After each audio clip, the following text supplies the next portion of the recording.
Mga senior citizens, patapos na tayo sa buwan ng Agosto. Huwag kaligtaan ha, para sa mga umabot na sa edad na 80, 85, 90 or 95 years old, mag-apply kayo sa Expanded Centenarian Act Cash Benefit o yung Republic Act 11982. Well, ito po'y 10,000 piso na inyong makukuha na cash gift sa ilalim po ng NCSC.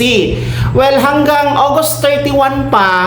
At since ang 31 ay holiday, yan kasi ay National Heroes Day, so hanggang August 30 na lang ito, mga ka-vlogs, no? Mag-apply kayo agad, puntahan niyo po ang OSCA na nasa inyong lugar or Office of Senior Citizens Affairs, mag-fill up agad ng form doon, mag-submit ng mga requirements kagaya ng birth certificate. Kung walang birth certificate, pwede ang 2 valid ID, then isa na whole body picture.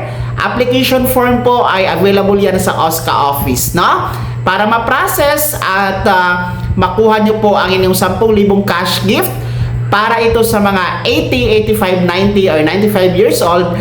Nang sa ganon ay makasama kayo sa cash distribution o payout next month, September 2026.